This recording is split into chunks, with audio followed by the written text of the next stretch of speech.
Tonight on The Roast, we take a look at Tony Abbott's first day in the new job, where he was given the Prime Minister passwords, taught how to work the printer, and told which floor has the best biscuits. But first... Western Australia has lost its AAA credit rating, but there's no use looking behind the couch because ratings agency Standard & Poor's says it's due to declining revenue and increasing debts. Premier Colin Barnett is taking some of the blame. The only thing I can say is maybe we're guilty of trying to do too much too quickly. You see, Colin's not guilty of fiscal irresponsibility, he's guilty of being too good. Colin has a solution though. And there will be asset sales. Asset sales? So look forward to WA's garage sale, where you'll get a great deal on state-owned utilities, not to mention Steve Waugh's Ashes Diary and the soundtrack to Osmosis Jones. To America now, where Starbucks is trying to keep guns out of their cafes. Chief Executive Howard Schultz addressed the issue in an open letter. I am writing today with a respectful request that customers no longer bring firearms into our stores. Come on, Mr. Schultz, a respectful request won't stop gun nuts. What you're gonna need is some badass staff. Welcome to Starbucks. Is that a gun you're carrying? Okay, let me just stamp the final square on your loyalty card. Is that a gun in your pocket or are you just after a grande? Both, huh? Let me get your name, gunslinger. Quid is it? Pack and heat, are you, Rambo? Let me just scrape the whipped cream off your strawberry and cream frappuccino. Chantel, can you bring me more whipped cream? France's upper house of parliament has voted to outlaw beauty contests for girls under 16. Sad news, because if Little Miss Sunshine has taught me anything, it's that child beauty pageants can bring families together. It also taught me that Steve Carell's got great range. Seriously though, child beauty pageants are gross. And besides, beauty is on the inside. Have you ever seen a spleen? Gorgeous, stunning, whoa! And finally, the ACT government is set to introduce a marriage equality bill today, which could make same-sex marriage legal in the capital by the end of this year. It's a day of mixed emotions for Australia's gay community. There's the good news, same-sex couples will be able to get married in Canberra. And of course, the bad news, same-sex couples will have to get married in Canberra. Enjoy your reception at the Institute of Sport. For The Roast, I'm Mark Humphries. Thanks, Mark.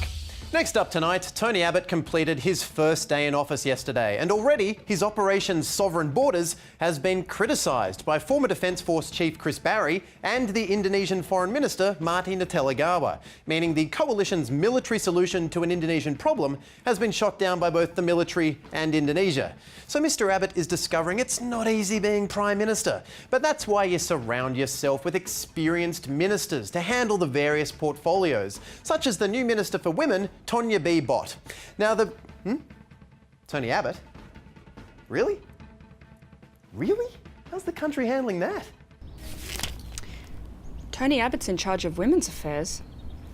But I'm a woman. No!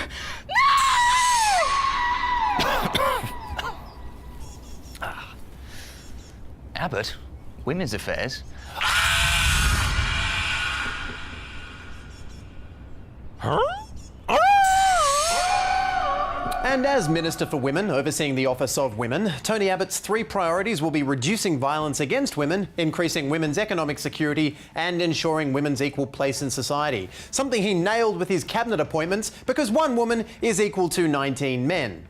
But it's probably just a misunderstanding. I'm sure if someone just sat down with the Prime Minister, we could get to the core of why he made the decision he did to take on that portfolio.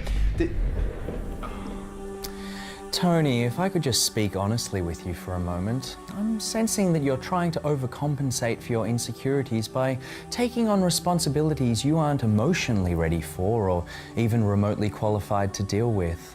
Let's take a look at what happens when someone responds to criticism by trying to prove their critics wrong. Okay, don't panic. I just don't want her to find out I can't cook. What better way to disguise my lack of skill than by preparing this 10-course degustation meal? Honey, I'm home. Here we go! Honey, look how I've overcome my perceived problem with cooking. You like it well done, right? See what happened there? Because of his hubris and staggering lack of skill or experience in that area, he didn't help anyone and actually made things worse. What he should have done was hire a professional chef and then just take all the credit for himself.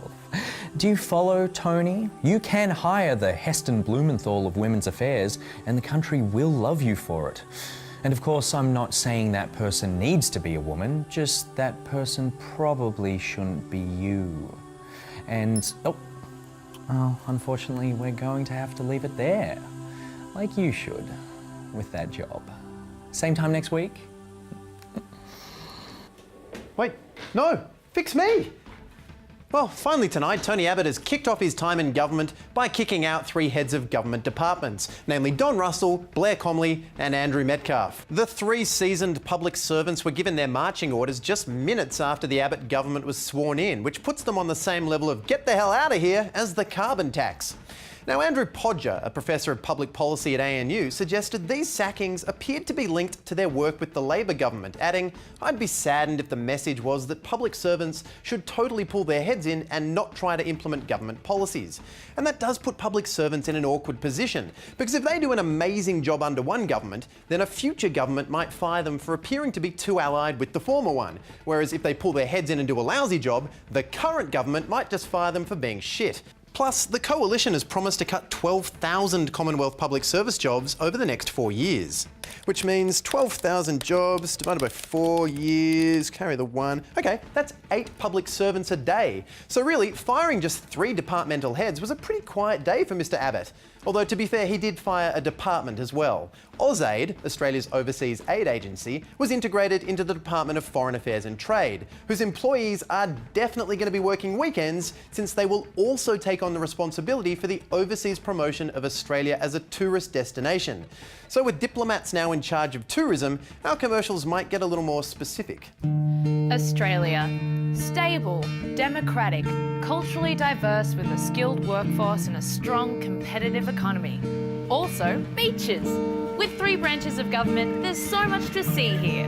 Australia really is a paradise of economic security, with GDP per capita of $65,305 according to 2013 figures.